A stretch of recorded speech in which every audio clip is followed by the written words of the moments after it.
নেতাজি সুভাষচন্দ্র বসুর জন্মদিন উপলক্ষে নেতাজি সুভাষচন্দ্র বসুর স্মৃতি বিজড়িত জ্ঞানানন্দ মঠে আজ একটি অঙ্কন প্রতিযোগিতার আয়োজন করা হয় এবং তার সঙ্গে অঙ্কন প্রতিযোগিতায় অংশগ্রহণকারী শিশুদের মায়েদের একটি আলপনার প্রতিযোগিতার আয়োজন করে জ্ঞানানন্দ মঠ ও শিশুদের সঙ্গে মায়েরাও খুশি প্রতিযোগিতা অংশগ্রহণ করে। রীতা ভট্টাচার্যের রিপোর্ট, সুন্দর বাংলা নিউজ। এই অনুষ্ঠান ছিল আজকে প্রতি বছরই 23শে জানুয়ারি নেতাজি সুভাষচন্দ্র বসুর জন্মদিন উপলক্ষে বিভিন্ন অনুষ্ঠান, আঁকা প্রতিযোগিতা এবং তার সঙ্গে সঙ্গে পতাকা উত্তোলন তো আছেই, সবই এখানে অনুষ্ঠানটা হয়ে থাকে। তো এখানে যে মহিলাদেরও দেখা গেল অংশগ্রহণ করতে, মানে বাচ্চাদের মায়েদের, তো সেটা কি কারণ?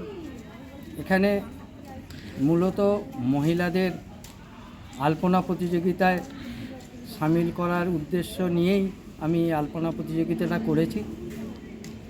তার কারণ হচ্ছে যে বাচ্চাদের তার মায়েরা অর্থাৎ মহিলারাই লালন পালন করে, শুধু তাই নয় সমস্ত শিক্ষাটাই দিয়ে থাকে।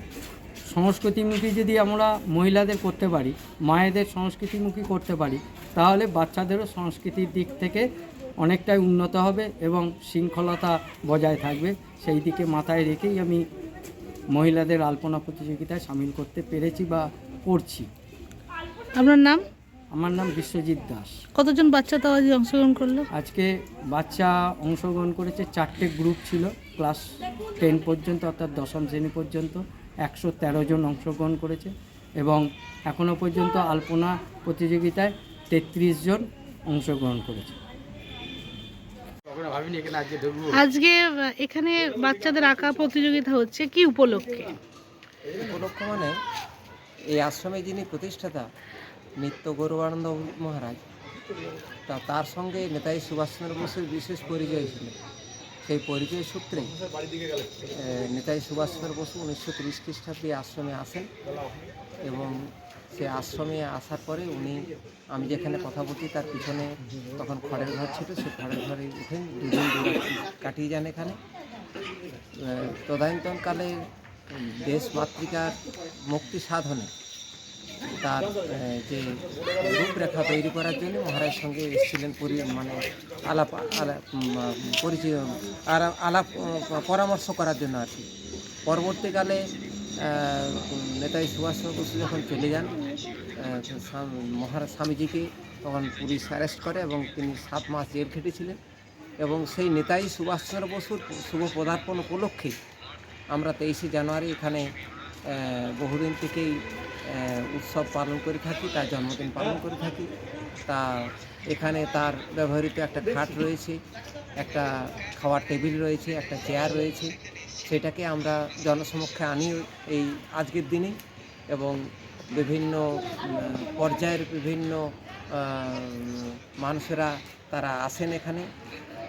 প্রতি বছরই এখানে মন্ত্রীমশাই আসেন এবং এখানে মহকুমা শাসক, এমএলএ প্রভৃতি সবাই আসেন এবং মাল্যদান করেন। তা সেই উপলক্ষেই আঁকার প্রতিযোগিতা থাকে, নেতাজি সুভাষচন্দ্র বসুর বক্তৃতামূলক, তার আলোচনামূলক কুইজ থাকে, তারপরে আলপনা দেওয়ার প্রতিযোগিতা থাকে। এইসব নানা ধরনের অনুষ্ঠান এই দিন আমরা পালন করি।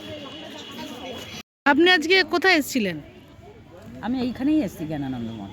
আচ্ছা, কি কারণে এসেছিলেন? আলপনা আঁকা প্রতিযোগিতা। তো কেমন লাগলো আজকে এই অনুষ্ঠানে এসব? খুব ভালো লেগেছে। আলপনা দিলেন? আপনার নাম? খুকু দেবনাথ। এখানে একটা আঁকা প্রতিযোগিতা হচ্ছে জ্ঞানানন্দ মঠে, তো সেখানে অনেক ক্ষেত্রেই দেখা যায় যে বাচ্চাদের আঁকা প্রতিযোগিতা হয়, সেখানে বাচ্চাদের মায়েরও একটা আলপনা প্রতিযোগিতা হচ্ছে, কি কারণ এটা? অ্যাকচুয়ালি বাচ্চারা মূলত তাদের মায়ের কাছ থেকেই শেখে। মা আমাদের সবচেয়ে বড় শিক্ষক। স্বামীজিকে যদি আমরা সার্বিক শিক্ষক ভাবি, তাহলে বাচ্চার বেড়ে ওঠার ক্ষেত্রে তার বড় শিক্ষক হচ্ছেন তার মা। তো মায়েদের যদি প্রকৃত শিক্ষা থাকে এবং সেই শিক্ষার বহিঃপ্রকাশ যদি হয়, মারা যদি আনন্দে থাকেন, তারা যদি তার ছেলেমেয়ের কাছে এই বিষয়টা তুলে ধরতে পারেন যে তোমাদের শিক্ষা, স্বাস্থ্য, সংস্কৃতি সব কিছু ভালো পথে এগোবে যদি তোমরা সঠিক পথে থাকো, স্বামীজিকে যদি অনুসরণ করো। স্বামীজি বলছেন বি অ্যান্ড মেক, আমাদের ভালো হতে হবে এবং ভালো করতে হবে। এই ভালো হওয়ার ক্ষেত্রে ভালো কাজের সঙ্গে যুক্ত হওয়াটা আমাদের জীবনে খুব জরুরি। বাচ্চারা বসে আঁকছে, তারা আনন্দে থাকছে, তাদের সময়টা খুব সুন্দরভাবে কাটছে এবং তাদের যারা অভিভাবিকা মায়েরাও যদি আনন্দটা ভাগ করে নিতে পারেন সবার সঙ্গে, তাহলে এটা এক অপূর্ব আনন্দের বিষয় হয়। এবং আমরা যেটা দেখছি খুব ভালো লাগছে, যেটা মায়েরা কিন্তু অত্যন্ত আনন্দের সঙ্গে খুব সুন্দর সুন্দর আলপনা দিচ্ছে এবং এই আলপনা দেখে কিন্তু আমাদের মনে হচ্ছে যে ভারতীয় সভ্যতা, ভারতীয় সংস্কৃতির যে ঐতিহ্যটা রয়েছে সেই ঐতিহ্য কিন্তু আজও বহমান। আমাদের খুবই ভালো লাগছে। আর আমরা বিশেষভাবে ধন্যবাদ দেব জ্ঞানানন্দ আশ্রমের যারা দায়িত্বে রয়েছেন, কর্মকর্তা যারা রয়েছেন তাদেরকে।